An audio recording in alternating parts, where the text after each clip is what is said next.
Report की हमारे साथ गौरव जुड़ चुके हैं पूरा अपडेट लेकर। गौरव, गुड मॉर्निंग, बताइए।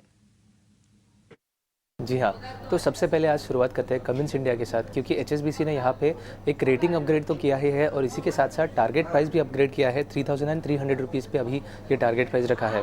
तो उनका मानना यह है कि कहीं पे हमने देखा था कि एमिशन नॉर्म्स में चेंजेस हुए हैं और इसी के चलते हुए डिमांड भी जब भी अगर हम बात करें तो काफ़ी स्ट्रॉन्ग है और इसी सब के चलते हुए हमें कंपनी में एक वैल्यू ग्रोथ भी देखने को मिल सकता है और मार्जिन्स भी सुधार सकते हैं।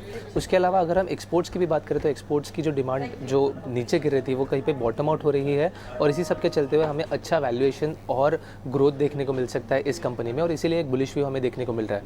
अगली बात करते हैं एवेन्यू सुपरमार्ट की, जहाँ पे सीएलएसए ने इनिशिएट किया है बाय रेटिंग के साथ और टारगेट प्राइस दिया है 5107 रुपीज़ का।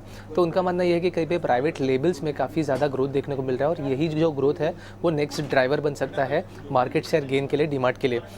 उसके अलावा अगर हम देखें तो कंपनी ने अपना लोएस्ट जो प्राइजेस है वो तो बरकरार रखा है क्योंकि उनके ऑपरेशनल कॉस्ट कहीं पे कम है। और अगर हम मार्केट की भी बात करें तो मार्केट साइज़ टोटल $500 बिलियन से भी ज़्यादा है और इसमें सिर्फ 5% से भी कम जो है वो ऑर्गेनाइज सेक्टर है और इसीलिए कहीं पे काफ़ी अच्छी अपॉर्चुनिटी देख रही है सीएलएसए को एवेन्यू सुपरमार्ट्स में। अगली बात करते हैं सीमेंट सेक्टर की, जहाँ पे मैक्वेरी ने कई कंपनीज़ पे टारगेट प्राइस चेंज किया। तो जैसे अंबुजा सीमेंट में उन्होंने टारगेट प्राइस बढ़ा के कर दिया 608 रुपीज़ का, एसीसी में यही टारगेट प्राइस बढ़ा के कर दिया है 2592 रुपीज़ का, श्री सीमेंट में टारगेट प्राइस बढ़ा के कर दिया है 27,034 रुपीज़ का। रैमको में अगर बात करें तो वो जो टारगेट प्राइस है वो उन्होंने कट किया है 876 रुपीज़ पे और डालमिया भारत पे भी ये जो टारगेट प्राइस है वो कट करके उन्होंने किया है 2233 रुपीज़ पे।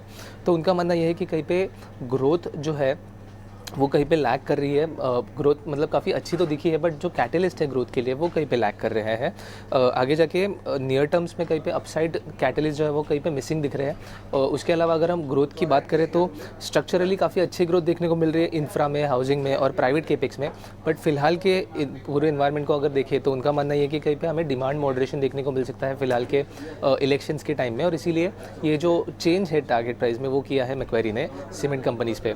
अगली बात करती है इंडिया इंटरनेट सेक्टर की, जहाँ पे बर्नस्टीन ने कई कंपनीज़ पे टारगेट प्राइस चेंज किया है। तो जैसे नायका पे उन्होंने टारगेट प्राइस कट करके 165 रुपीज़ का किया है, इन्फो एज पे यही टारगेट प्राइस उन्होंने बढ़ा के 6000 रुपीज़ का किया है और जोमेटो पे यही टारगेट प्राइस बढ़ा के उन्होंने 200 रुपीज़ का किया है।